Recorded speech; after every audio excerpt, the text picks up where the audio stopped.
আজকে থেকে টলিউডে পার্মানেন্টলি বলতে পারেন যে কর্মবিরতি শুরু হয়েছে। তার কারণ পরিচালকরা আজকে থেকে আর ফ্লোরে যাচ্ছে না। তো স্বাভাবিকভাবে পরিচালক যদি সেখানে না যায়, সেইখানে সিনেমা কি করে তৈরি হবে? কিন্তু দেবের অলরেডি একটি সিনেমা পুরোপুরি কমপ্লিট হয়ে গিয়েছে, সেটা হচ্ছে টেক্কা, যেটা এই বছর পুরোতে রিলিজ করবে। এবং খাদান সিনেমার আর একটা শিডিউল মাত্র বাকি আছে, যেটা হলেই এই খাদান সিনেমারও শুটিং কমপ্লিট হয়ে যাবে।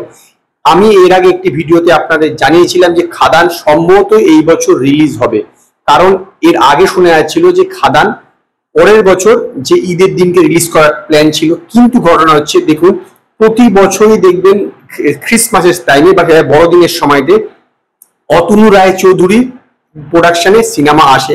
লাস্ট ইয়ার এসছিল হচ্ছে প্রধান, তার আগের বছর এসছিল প্রজাপতি। তো প্রতি বছরই তাদের সিনেমা থাকে। তো এই বছরও আশা করা গিয়েছিল যে তাদের কোনো একটা সিনেমা থাকবে, কিন্তু তারা ইতিমধ্যেই জানিয়ে দিয়েছে যে তাদের এই বছর কোনো সিনেমা থাকছে না। কারণ এই বছর যে সিনেমাটি তারা তৈরি করবে তার শুটিং শুরু হয় নভেম্বর মাস থেকে। তার কাজেই নভেম্বর মাস থেকে যদি শুটিং শুরু হয়, সেটা ডিসেম্বর মাসে রিলিজ করা কোনোভাবেই পসিবল নয়। এবং সেই সিনেমার শুটিংটা হবে লন্ডনে। দেব এবং মিঠুন চক্রবর্তী তাতে থাকার কথাবার্তা চলছে, যদিও এই ব্যাপারে কোনো অফিসিয়াল কনফার্মেশন আসেনি।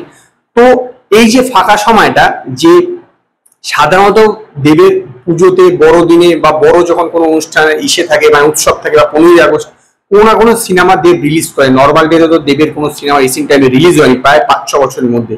তো এই বছর বড়দিনের সময়তে খাদান সিনেমাটাই কিন্তু এগিয়ে আনা হচ্ছে।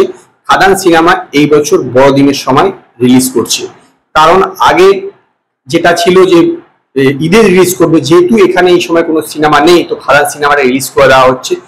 একটা জিনিস দেখুন যে এই বছর পুজোতে দেব এবং সৃজিত মুখার্জি একসঙ্গে কাজ করবে। পুজোতে সেই সিনেমা রিলিজ করবে টেক্কা, যাতে দেব জমাদার রোল করছে।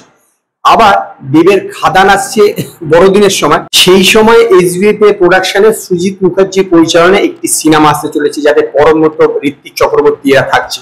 তো তার মানে যারা একসঙ্গে পুজোতে সিনেমা রিলিজ করছে, বড়দিনেই কিন্তু তারা এক অপরের মুখোমুখি হবে। মানে দেব ভার্সেস সৃজিত মুখার্জি হতে চলেছে বড়দিনের সময়। এর পাশাপাশি শিবপ্রসাদ মুখোপাধ্যায়ের যেটাতে শ্রাবন্তী এবং রাখি গুলিয়ার থাকছে, সেই সিনেমাটাও তো সেই সময় রিলিজ করছে।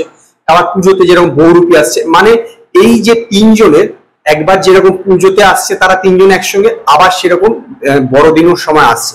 তো এটা একদম কনফার্ম যে খাদান এই বছর বড়দিনের সময় কি আসছে, এটা কোনোভাবে পিছাচ্ছে না, অন্য সময় কোনো রিলিজ হচ্ছে না। যে খাদান একদম পাক্কা শিওর যে এই বছর বড়দিনের সময় আসছে। তো এখন দেখা যাক যে খাদান সিনেমাটা কিরকম সাফল্য পায়। অ্যাকচুয়ালি কি বলুন তো, খাদান সিনেমার বাজেট কিন্তু যথেষ্ট বেশি, প্রায় 4.5 কোটি টাকার উপরে বাজেট। তো রিসেন্ট টাইমে যদি এরকম এত টাকার বাজেটের সিনেমা দেখে থাকেন, তাহলে হচ্ছে এই অঙ্কুশের মির্জা সিনেমাটা এরকম বাজেট ছিল। এছাড়া তুফান সিনেমাটার বাজেট ছিল, সেটা আলাদা বিষয়।